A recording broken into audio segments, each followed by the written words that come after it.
Shalom. Kali ini kita akan belajar langkah ketiga dari Scripture Sculpture.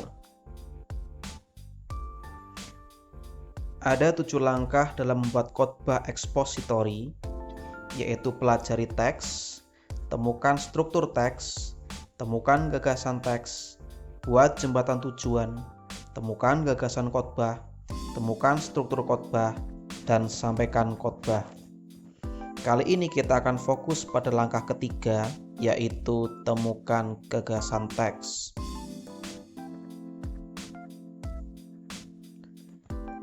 Gagasan teks sering juga disebut dengan ide sentral, atau ide besar, atau pernyataan tesis, atau proposisi utama.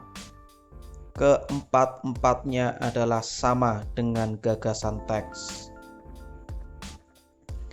Gagasan teks adalah kebenaran abadi yang disampaikan dalam perikop berupa satu kalimat yang merangkum keseluruhan bagian. Dengan demikian bisa kita artikan bahwa gagasan teks adalah rangkuman kebenaran abadi dalam satu kalimat. Perlu diingat bahwa hanya ada satu gagasan teks dalam setiap perikop atau bagian yang dicermati. Mengapa?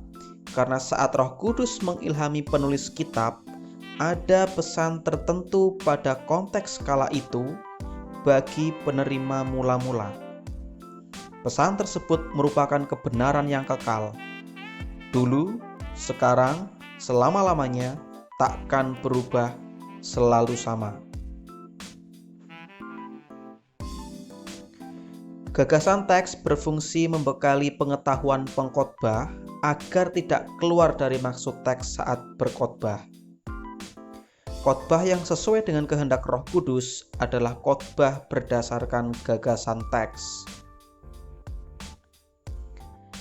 Gagasan teks adalah proses menemukan pesan teks mula-mula, maka jangan dikontemporerkan.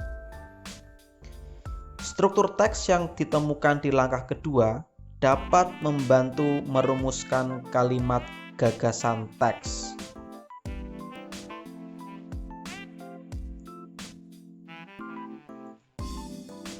Cara menemukan gagasan teks tidaklah sulit, dan langkah ini terhitung langkah yang sederhana. Cukup dengan mencari subjek, kemudian ditambah dengan pelengkap. Subjek di sini ialah topik apa yang dibicarakan di dalam nats yang sedang kita cermati. Itu yang disebut dengan subjek.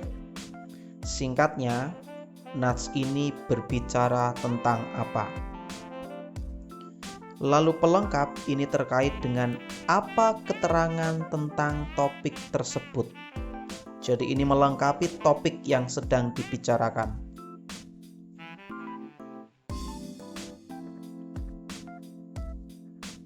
Kita masih memakai Efesus 3 ayat 16-19 sebagai contoh. Di langkah pertama dan kedua kita sudah mempelajari nats ini, kita sudah membuat strukturnya. Intinya di sini Paulus berdoa kepada Tuhan untuk jemaat Efesus. Berdoa supaya Tuhan menguatkan jemaat, supaya jemaat mengenal kasih Kristus, dan supaya jemaat dipenuhi oleh Allah. Itu garis besar atau itulah inti dari yang dibicarakan dalam bagian ini.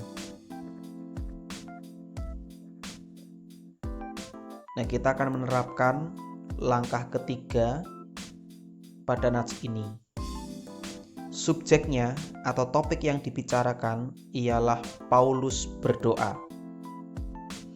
Pelengkapnya adalah jemaat Efesus dikuatkan, mengenal kasih Kristus, dan dipenuhi Allah. Gagasan teksnya tinggal mengkombinasikan subjek dan pelengkap. Paulus berdoa supaya jemaat Efesus dikuatkan, mengenal kasih Kristus, dan dipenuhi Allah. Lihat, tidak sulit. Ini langkah yang sangat sederhana tapi sangat penting. Dan perhatikan pula gagasan teks di sini tidak dikontemporerkan, masih memakai nama biografi sesuai teks, masih memakai nama geografi sesuai teks. Di sini masih mencantumkan nama Paulus dan nama jemaat Efesus. Jadi gagasan teks dari Efesus 3 ayat 16-19 ialah Paulus berdoa supaya jemaat Efesus dikuatkan, mengenal kasih Kristus dan dipenuhi Allah. Yang Paulus doakan ialah kebutuhan spiritual jemaat Efesus. Kesimpulannya, hanya ada satu gagasan teks untuk setiap perikop yang dibahas. Gagasan teks ditulis dalam satu kalimat saja. Temukanlah topik yang dibahas, lalu tambahkan keterangan pada topik tersebut. Maka terciptalah gagasan teks. Selamat mencoba.